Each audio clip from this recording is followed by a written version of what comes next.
No. I like you saying no, Alex. Let's start dig. Yes.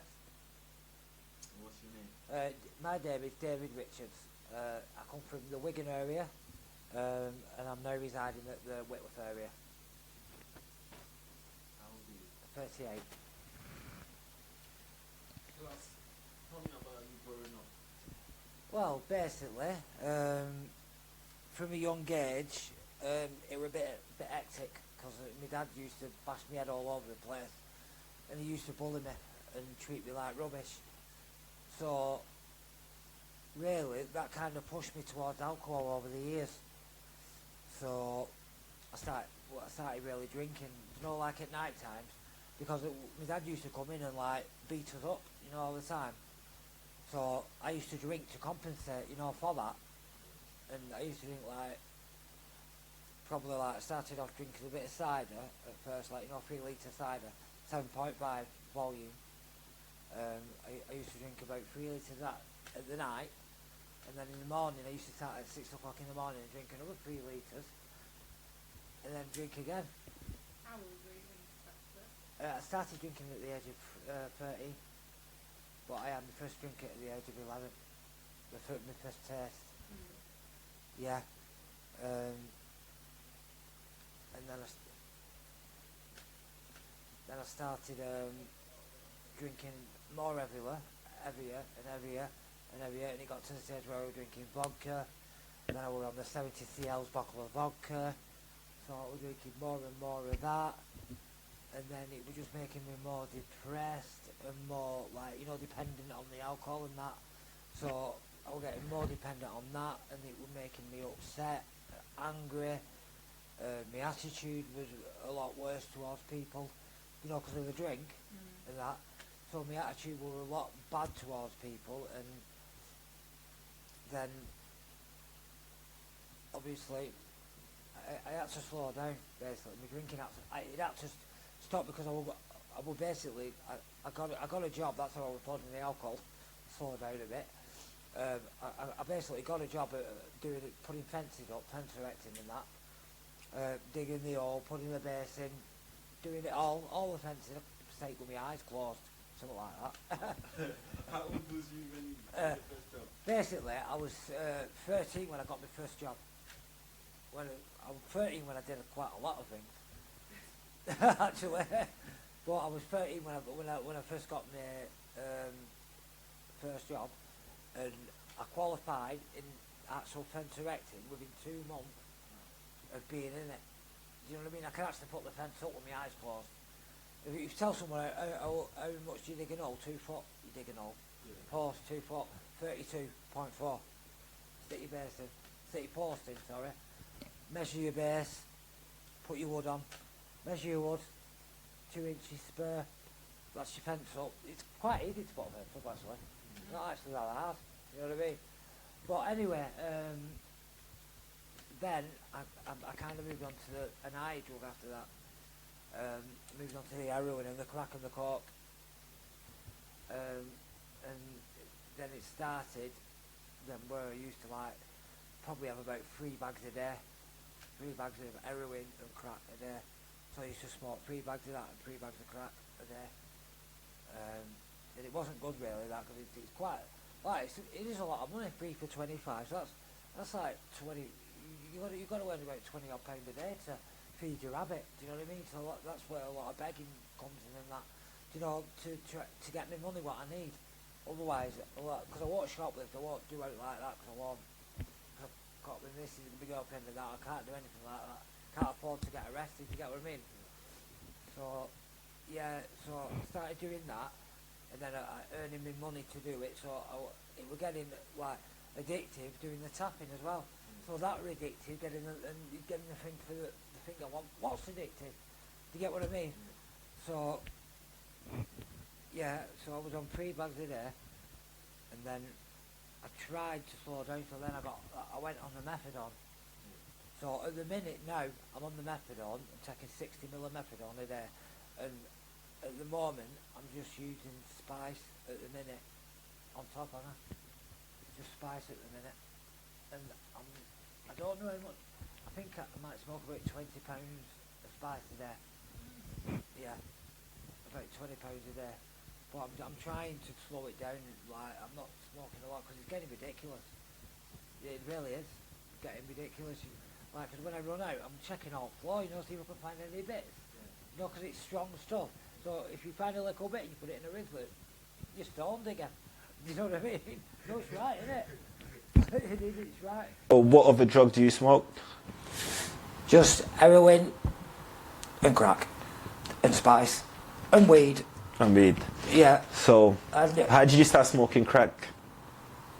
just started. Someone said try some of that in a big pipe, so I did. Oh, you want to see size of pipe when I first tried it. Mm. Do you know, like, weed's not addictive, is it? Well, it can be. I've never looked at it. Personally, I don't think weed's addictive. I think people get addicted to weed. Yeah, do you know what? Before any other drug, and when I smoked a little bit of weed, Yeah. if you keep smoking it, right, you have problems going to sleep if you don't smoke it. Have you tried? Yeah. You do, Yeah. don't you? If Yeah. it's not there, it's like, You get agitated. yeah, agitated. Yeah. Yeah, I get agitated a lot. But I can control that, you know what I mean? I've got a lovely woman to back my corner up, so Yeah. So how long you been smoking crack for? only a few years. Only a few not years. as long as everything else. Yeah. So But- crack is like the late. Yeah, it's not an essential. Yeah. It's not something I go to make money. If it's there, I'll have it. Yeah. But it's not so. On paydays, I'll have a blowout, Yeah. a big blowout. But In a week, how much would you spend on crack? I could spend up to 400 quid in a day. 400 quid a day. Yeah, I'd rather get it in weight so than buy it in all 3 for 20 and all that. Because if you get it in weights, you get you know Yeah, you get yeah, it cheaper. yeah, I'm yeah. not thick. Well, all my brothers are drug dealers. Yeah. You know what I mean? So, yeah, £400. I could spend that in one day. Honestly, if I get a big weight. Yeah. Where do you get money? Me? Well, just when I've got it. When you got it, you hustle. Yeah, I hustle, basically. Yeah. I do what I can, but I never hurt anyone to get money, and I never rob anyone. It's one thing I won't do. You know what I mean? I won't like it done to myself, so you don't do it to anyone else. It's simple as. Have you got any kids? Yeah, man, that's weird. How isn't old it? is your kid? At 10. 10. 10-year-old. Yeah, it works out. Just before I met Amanda, I had the kids. Yeah, 10 year. Yeah. Do you see them? No, there's a bit of a downside to that. The girl who I had the kids with was Amanda's enemy. They don't like each other. Yeah. But I didn't know I was going to get with someone who she knew. Yeah. And then she stopped me seeing them. So I said, when they're older, they'll come and find me. What? That's the only way I could. Because if I go to see them, she'll ring police. Yeah. Why don't you? Have you tried to take her to court?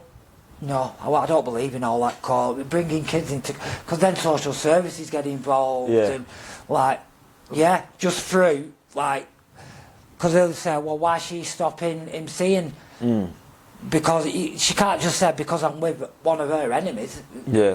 But when your son get older, yeah, and he asks your dad, why you do not fight for me? Yeah, I know, but there's going to be a lot of questions, and I'm dreading that. Yeah. I am dreading it, but I've been so many times, and it's just not worth it, the hassle I'm getting off her. So I said, when they're older, they'll come and look for me. They'll know hearts to hearts that I've not abandoned them. But they're missing out, you know, and you're missing out as well. Have you Yeah. ever thought about it? I know, they were taking loads of money out, my money as well, like, and she still won't let me see them. They're still taking money out now. Yeah, I think so that I'm paying for my kids, but, like, I'm just not seeing them. I think the best thing is to get the social services involved. You know, if they do help, they will help you. You know, they will help you to see. My sister's had a bad experience with social services and Yeah. that, so I don't... Personally, I don't like them. You know, I don't like them, but they do help. They do help. If she's just stopping you for no reason. I know what you mean. There's times and places where they can be acceptable. Yeah. Where, yeah. like, they can back my corner up on something. Yeah. Yeah, oh yeah, you're right. You're Yeah. right. But then you know what you have to do. You have to be clean. Exactly. Or if she found out I've even touched heroin or anything like that, she'd tell them. Yeah. Yeah, she just thinks I'm a drinker. She don't know anything about the drugs. Yeah. She doesn't know. If she found out, she'd use that against me. See, what it is, she wanted to stay with me, but it just wasn't working out. Yeah. You were not happy. I weren't happy, and end of the day, you don't sleep in bed with someone who you don't want to sleep with, do you? I know. It's because I was drunk all the time. So they look different. They look nice when you're drunk. No, she did. She looked really nice. And then when I woke up, I thought I was on fucking night watch. Crime watch, more like. I thought something weren't right. Walk, what's I done? And then I had kids with her. That's the mother of your child. How am I doing so far? I know. Yeah, but you need to do right for the kid, you know. We're joking around. Yeah, I do. But, I want to do right for my kids. Yeah, yeah. I'd rather spend my money on the kids. Yeah. I'll go off. It don't bother me as long as they're happy. Yeah. But she's got to let me buy stuff for them. I've tried buying stuff. I've took them to the house, and she's not giving them to them. Yeah, that's horrible. Because I've been told, cause I know someone who goes in her house, she's kind of a spy. So I am, this person who's going in is like, he was mates for me, Anna, right? So he still goes round there, but he's like, I ring him up and he tells me how my kids are doing and stuff. Yeah. So I do have updates. I named them, believe it or not, I named them both. Yeah. Yeah, they're not identical twins, but they're like, one of them looks Caribbean and one of them looks Asian. I know, but I think I've got a really bad mixed. I'm mixed because I am Caribbean. Yeah. Yeah, you can tell with my hair, can't you? That is what you call Afro, where people will pay a fortune for that. Yeah. A fortune.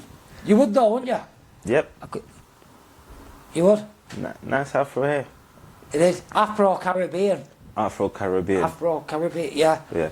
Because I always wanted to find out what race I was, and I've seen a picture of my dad, and he's black, Yeah. big curly hair. So like, you're African. It's African. Yeah, something like that. But like, I've come out like English and black. It's weird because I've got like, it's hard to explain. I've got Indian in me, Caribbean, and white as well. So I know it sounds mad, but it's the way your family works out. Do you get me? Like, because your family can work out mental. Yeah, yeah. Because I've got a white and a black family, like, so. If your family members seen you begging, They'd kill me. They'd kill me. yeah, They'd drag me away from here if they saw me. yeah, Yeah, it'd get me in rehab. They don't Yeah. know what's going on, and but so you got people that willing to help yeah, your family. Why don't you get help? because like I'd have to leave Amanda. Yeah, you don't need to leave her though. You don't have That's what my to. brothers said. They said that. You don't have to. She's, They said if she that when really loves you, when I was drinking, they said that then. if she really loves you, she'll want you to get clean. Oh, she does. You know. Honestly, this girl, man, Do you think you just don't want to? You're not ready for her. I'm ready for. I am ready for slow down with my drugs. Slow down, but I'm you're not ready to stop yet. stop yet. No. At least you're honest. Yeah. Well, you only live once. Yeah. At least you're honest. So You live once. So when do you think is going to be time for you to stop? In a few years. I've But- already worked it out. I can't go on like I'm nearly in my 40s now. But you know, like you might not make it because Yeah. you know. Oh yeah. drugs No. kills. And I could smoke weed or anything. You could do anything, and it could just kill you. You just don't know because you don't know what's in half that stuff these days. But your addiction affected everyone, your family, Yeah, you're right. It affects everyone around you, doesn't it? everyone around. You know, even people that are walking past, give you little change. It does affect them, but you might not see it. It does affect the whole community. Because people who are on drugs, they don't take care of themselves properly. Yeah. But like, I do. I shower and everything, like. Yeah. But like, well, you've got to do with this, though. You've got Yeah. to shower it and conditioner in it and everything.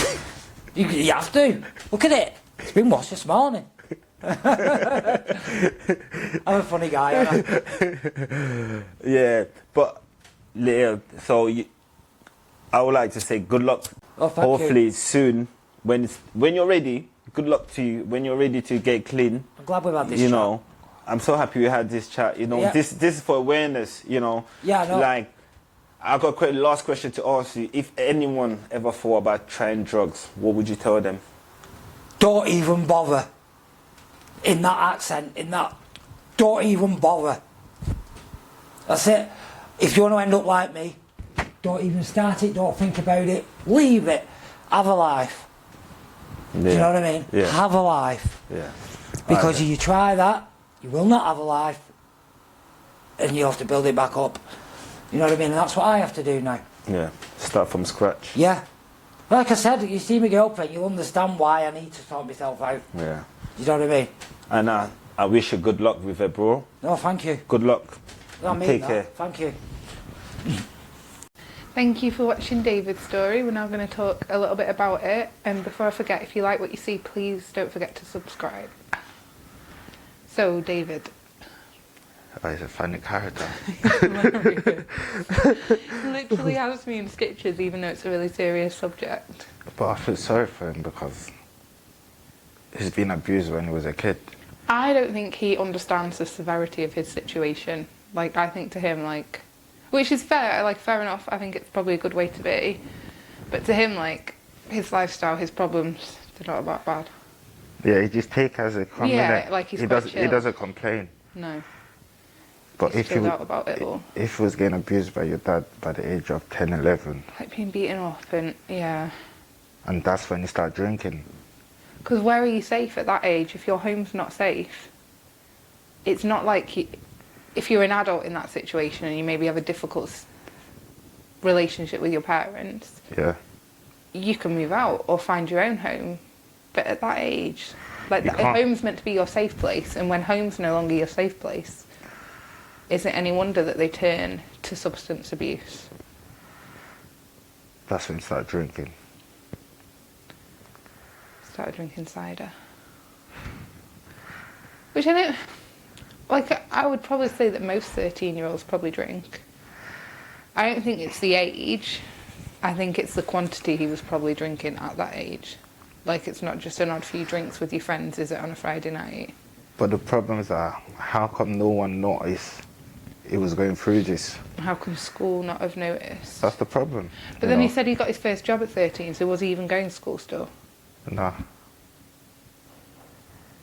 And work won't care. I'm not saying school care more than work, but work especially won't care or notice that kind of thing. But you can't start working until you're like 16 or 15. But you he can't. said he had a job at 13. Yeah. So that himself, that's the child abuse. You can't work for that age. No. You should still be getting your education. Yep.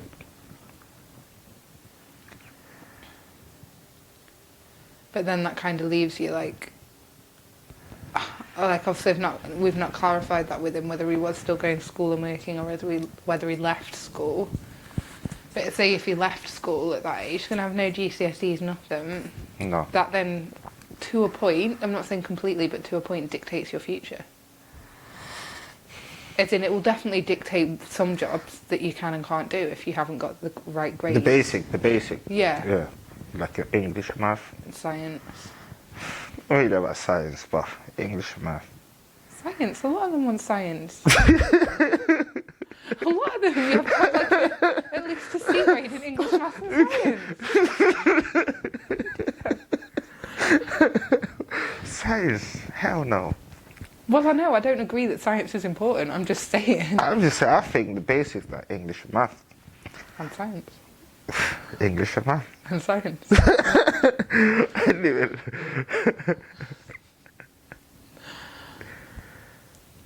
So that, in a way, then makes him sort of stuck in a cycle. No one was out there to help him, you know. But did he look for help? Did he want help? Or was he quite happy? He doesn't even know what help is at that age, you know. If you never had that help, you just think it's normal. Mm. You think like that's normal. Normal life. Yeah. It definitely, maybe not sets you up for the whole rest of your life going wrong, but I think definitely having an abusive situation at home makes the rest of your life difficult. Yeah, but do you think his childhood affect? 100%. But there's other people that have been through the same, even worse, and they make it Yeah, a that's life. what I'm saying. It doesn't necessarily determine, like, if you have an abusive childhood or something happens in your childhood, doesn't necessarily mean the rest of your life's a failure. I do think it means that you're definitely going to face some challenges that other people don't. Like, things are definitely going to be harder for you. Yeah, yeah. So in that reason, like, I think it does affect your life. And I think that's the same for everyone. But I agree, some people won't turn to drugs or alcohol and will work harder to get out of that situation. But mentally, like, it must still affect them in how they react to situations and stuff. Because after the drinking, you progress to the drugs. Which is, I don't really get that. In a way that, like, I think a lot of people drink, and I don't understand where the line is where the drink then turns to drugs. Because a lot of people drink. Yeah. Like, a lot of this country drinks. Even if it's not a drinking problem, they probably drink more than the recommended amount. Because the recommended amount is pathetic. Are you one of them? Probably occasionally. The recommended amount is like 2 to 3 glasses of wine a week. Or something like that. That's pathetic. That's a night's work, easy. But no, but seriously, like, at what point do you move from drink to drugs? Like, that's the bit I don't like. What line do you cross? What makes you think I think if the drink does not work for you no more, it's not blocking? it's not blocking, you know, because most of the people turn to drugs to block the problem. So the people that are just drinking because they like it or it's fun are not necessarily going to progress to drugs or further substance abuse, because they're not actually. So it's the people that are trying to block. There's a lot of bad memories in trying to block, you know. But including his ex-girlfriend. oh, it's good, yeah. I can't believe he said that. What was it? Something like Crime Watch.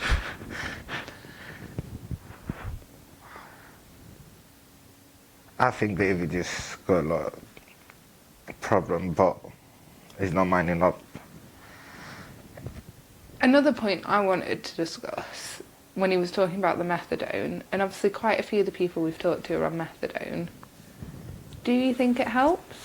Or do you think it either prolongs the problem or makes the problem worse? Methodones help. I get it helps with the withdrawal and stuff, but do you think the government providing methadone prolongs the situation, as in the methadone's free to them? So say they start heroin, they want to come off it, they can't, like, they're struggling, they can't afford it, so they turn to the methadone, which is free. Do you think they then carry on the methadone unnecessarily? They get addicted to methadone. So that's what does the government then do to help with that? Just carry on handing out more methadone? Well, I spoke to a few people. Methadone's worse than heroin. You know, they're addicted to it. So I think what they do, they've reduced the dose. You know, yeah, they reduce it every time. They reduce it. But do they ever completely stop it? Will they ever completely refuse to give it to someone?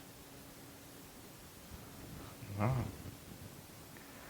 Because, like, in a way, like, I understand why they do it, and I do get it, but I don't know if it makes the problem worse. What do you mean worse? I think maybe. Like, would it be better to just give them a little bit of methadone, but have, like, a set time on it? Like, you can only have methadone for 2 or 3 months. And wean them down in that time, and then be like, after that, you can't have no more. You can't do that. Some people are more addicted to other people. Well, okay, but what if you gave every individual person, like, a set time limit? Because at the moment, it seems like they will just carry, like, we've talked to people that have been on methadone for years. They just keep giving it out. Yeah. And to me, that's not helping anything. To me, that's them being like, we've solved the problem, but they haven't. Like, to me, they've just made it worse. They've got them addicted to something else. Like, I feel like that money would be surely better spent putting into other resources of helping people. As in, maybe offering more rehab places or more drug counselling, or... Like, I just feel... I don't know. I see your point, but heroin, you need, like... if you don't have heroin, you need methadone. Yeah, but you can gradually wean that down, can't you? You can cut it down. But most people, when they're down, they stop taking it, they get back to heroin. You know, is it just to get back around the circle? But why? Because they're not getting high off the methadone because they've cut it down. Yeah. So then surely that makes my point more valid, that the methadone's just not working. Because you wean it down and then they do what you've just said, turn Yeah. back to heroin because they're not getting high, and then start the cycle all over again. But there's some people that they're willing to change. It's all depend on them.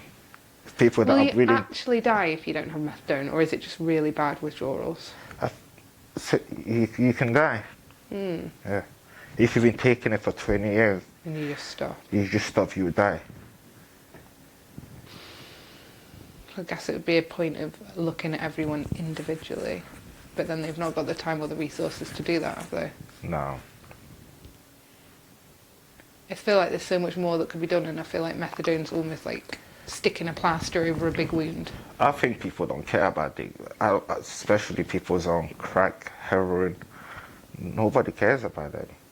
They don't until it affects their life. Until you've got a relative or a friend doing it. No one cares. They call them crackheads, bagheads. Nobody cares, you know. Because they don't see them as normal people. No. But until it's your brother, your cousin, you know, someone that you're related to, then And it starts even then, I affecting think you. people are ashamed because of the stigma that comes with it. Yeah. Like, they don't want to admit that. If anything, like, it's more acceptable to admit, like, that your friend or your cousin has a coke problem. I Like, the don't minute know. you mention crack or heroin, it's like a whole different... Cocaine is a rich man's drug. It's okay for people. People say it's okay to have cocaine in the party. But it's not okay to have a Yeah, crack it almost pipe. becomes normal to Yeah. get offered a line on a night out, or... Do you want a key, mate? Like, it's a normal thing, isn't it? No, yeah. Like, I don't think you could speak to many people that have never been offered it. But you can't say, do you want a pipe, mate? You're a crackhead. It's And the you're- same drug. We've it's the discussed this before. Exactly the same drug. Mm, If anything, crack's cleaner. it's cleaner. But people on crack, they don't function like people on coke. Some people on coke, they go legit work, normal people, family, you know. It doesn't But- destroy lives as much. Graduates, yeah. You know, start from coke, then turn to crack. And then there's no going back. Yeah. Though he claims that crack is not essential. I disagree with him. If you can spend £400, In a day. I think that's just another... It just no, but shows another... if you get up in the morning, you have your shower, you get ready, you go see around the corner to beg for money to buy crack, you need it. It's a problem. It's a problem. Because you wouldn't go sit on the corner and beg for something you don't... Houston, we've got a problem. No, seriously, if you do that, but I think Dave's in there now. I think he is. I just think that's his whole attitude to life. Like, nothing's a problem. But that's just because he's blocking everything. But then we have to remember what he been through when he was a kid. I know, but at some point you've got to feel it all. You can't block forever. Well, I guess you can, but you'll end up dying. That's what I'm saying. People deal with issues differently, you know. Some people, they don't want to deal with it at all. Yeah. Some people, they don't want to deal with it. But you can't run from your you can't hide from your problems forever. It's, Like, if that happens, you're just going to end up either dying of an overdose. in his or head, he's something. dealing with his own way, you know. I guess. But it's like he just doesn't seem to take anything in his life too seriously. No. Like, even he chose Amanda, whose episode you'll see next time, which is his girlfriend, over his kids. So I think there's definitely more to that than he's stating. Yeah, I don't think he made it that decision. You know. But he's made the decision not to fight. Yeah, he made that decision, but I think he was drinking, heavily drinking. Because remember, he said his girlfriend doesn't know about the drugs. She doesn't know about the drugs. No. She only knows about the drinking. Yeah. I think there's definitely more to it than his ex and his current girlfriend hating each other. But that's nothing to do with the kid. The kid shouldn't have to suffer because of that. I think it's just full of excuses. Yeah. But does he just not want to get social services involved because of his lifestyle? Yeah. Like, he knows it's going to reflect really bad on him. Because you have to be clean. Which the kids deserve that. They don't Yeah. want a dad that's on drugs all the time. No. They don't.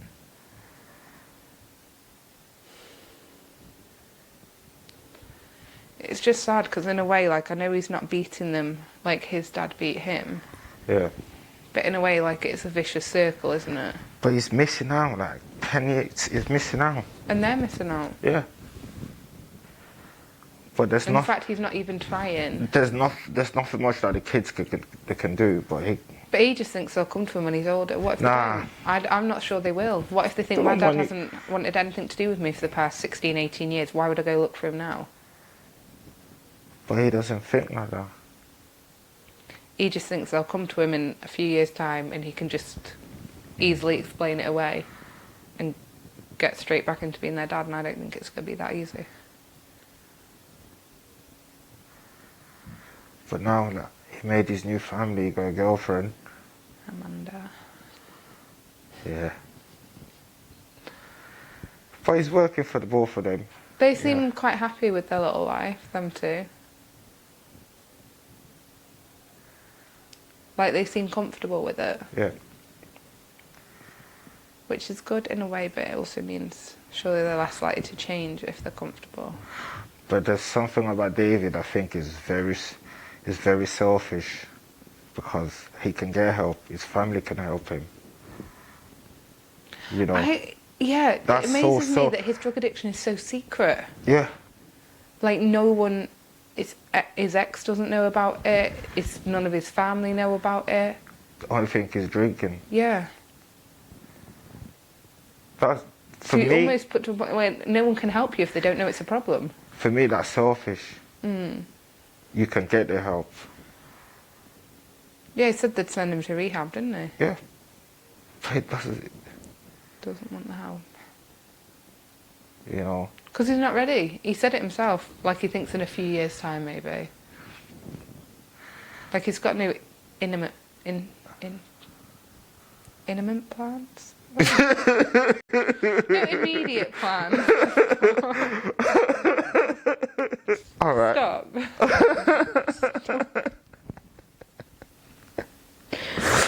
It's all right. It's all good. My brain. He's got no immediate plans to stop. No.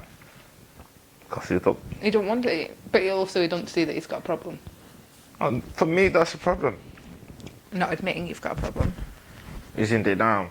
And that's what I'm saying. It's all about the new generation, you know. It's all about, because someone like David, to get him clean, is 95%. There's a 5% you might get clean. I don't think there's no chance. If you're not willing to admit that you've got a problem or that you want to stop, I don't think you always have to give people a chance. Let's give him 5%. No. No. So it's all about the new generation. I would agree with It's all about, you know, teaching them, talking to them. Not to even start. Yeah. You know, to prevent them, because... But then there needs to be more resources out there. More like counselling services for like people that have had issues, so that they can resolve those issues or work on them rather than turn to blocking them. Like, if David had had help when he was younger, would he have turned to drugs?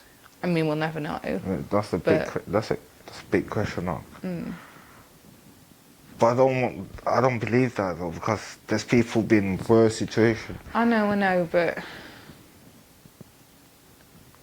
I know.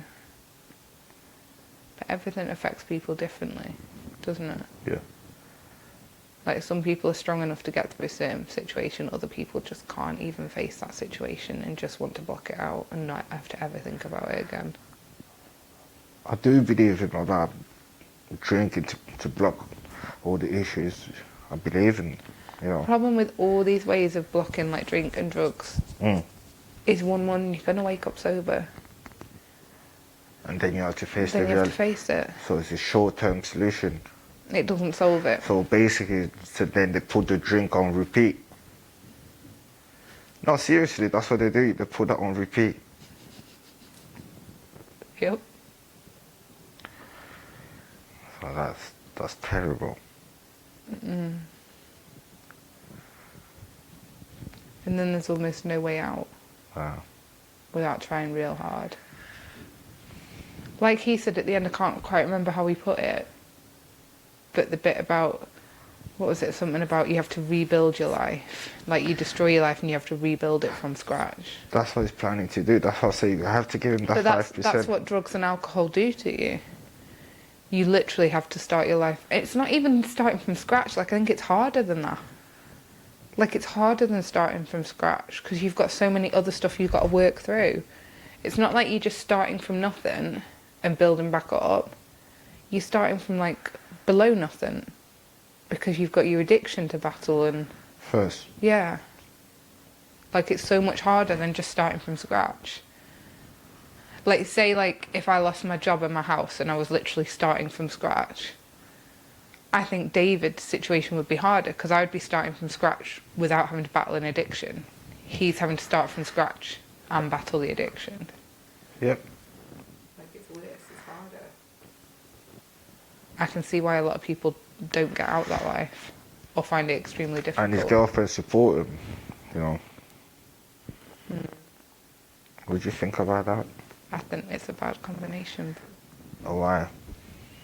I maintain what I've said in previous ones. I don't think you can have two addicts in a healthy relationship. And I especially do not think one can get clean and one can carry on using. I thought it's all about love. In a normal, with two non-addicted people, yeah. No, why cannot? Because drugs bring a whole different... They're strong... But this is love. But it's This like- is nothing to no, do with drugs. No, because it's not love. It's like a trauma bond. They're both... It's not a trauma bond. It is It's a trauma love. bond. It's It's not. love. It's a trauma bond. It's not a healthy relationship. It's a trauma bond. They're so deeply bonded over the drug addiction that I think if one of them got clean, there's no way they'd survive. And also, it'd be impossible for one to get clean if the other was still using. Disagree. I totally disagree with you. You're wrong. I thought it's You're wrong. I'm going to be like Kevin and argue my point on this because no, I'm but seriously, right. it's all about love. If it's In two healthy people, like two people with a healthy life, yeah. Two drug addicts, no, it's a trauma so, it's not all bond. about love. No. It is with two normal people. You can class you as normal. But it's not, it's a trauma bond. They're so bonded over their addiction. But they've got each other though. Yeah. I'm not No. saying they've not got each other, but a lot of They're in it's about love. the drugs. They're It's planning in to love. they're planning to get married. How many women are they? They're not married. Is that a chip shot? Maybe because those women have to stay at the highest standard.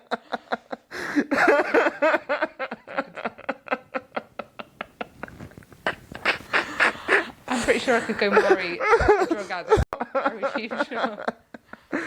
Oh. But I think it worked for them. That's all matter. Both of them are happy. But do you think I don't think they'll get clean if they're together. And I think I'm right. They might decide to get clean together. Maybe. His Only girlfriend, time will tell. his girlfriend support him to stop smoking. Then he smokes spice as well. Spice is deadly. The government really messed up with that one. They messed up. There's nothing out there for spice. No methadone. Because is there anything you can do? How would you come off spice? Nothing. There's like, how do you get us crack? Just stop. Crack, that doesn't kill you. Stop and crack. Yeah. But I thought spice, I But thought yeah, you yeah. actually got really poorly. Yep. Crack's like heroin. Huh? It's like heroin. Could Yeah. you replace it with weed? No, No. Okay. no. It's faster than time, stronger than cannabis. Could you just build a really strong spliff? You can't. It's Would it impossible. help? Would weed help? As in help lessen the symptoms? If you're smoking spice, Yeah. it's like smoking cannabis to a cigarette. Oh. That's the difference. Could you gradually cut down on it? Like, how do you get off? Would just stopping spice, is the withdrawals horrendous, or are they actually going to kill you? It's like you're sweating. So you could, like, it wouldn't kill you. It won't kill you, no. Just horrendous. Yeah. But spice seems to be getting Probably more and more of a common problem. Yeah. As in, I think people take it because they don't think it's that bad for them and don't realise until it's... Like, until we were talking to these people, like, I knew about spice. A, didn't know how big of a problem it was. There's a big and problem. B, did not know how bad it was It's for you. It's a big problem. It's a big problem. And it seems quite easy to get hold of. And it's not that expensive, is it? Nah. So it's a terrible combination, cheap and highly You need to be addictive. able to buy from the shop. I can't believe that. Just imagine just popping to the corner shop. Yeah. Can I have spice, mate? What flavour? Black Mamba. No, but seriously, they got these names like Black Mamba. Yeah. It's not what you're thinking, but there's literally a spice named Black Mamba. How do you know what? I can tell by your face.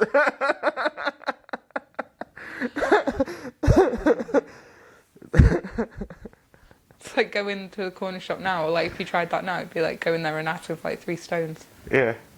Can It's you impossible. It's impossible. Maybe one day in the future. No. But But Portugal decriminalised being in possession of what? of heroin and cocaine and like all higher class drugs, and they actually saw a massive decrease in crime and stuff. Seriously? It worked really well. When's this? Quite a while ago. I'm not sure if they just like decreased the possession, like obviously not for dealers, but for users. Have you got your facts right? Yeah. Oh, let me here we check go. it now. I read it. I did read it. And I remember thinking that's really interesting. They decriminalised the possession and consumption of illicit substances, and rather than arrest those caught with a personal supply, so it doesn't apply to dealers, rather than arrest those with a personal supply, they might be given a warning, a small fine, or told to appear before a doctor, a lawyer or a social worker about treatment and the support services that were available to them. The opioid crisis soon stabilised, and ensuing years saw dramatic drops in problematic drug use, HIV and hepatitis infection rates, overdose deaths, drug-related crime and prison population. Yeah, and they began to change the whole perception, so that those who'd been referred to before as like junkies, so what we were saying before, like crackheads and that, they began to be viewed more sympathetically and more accurately as people who use drugs or people with addiction disorders.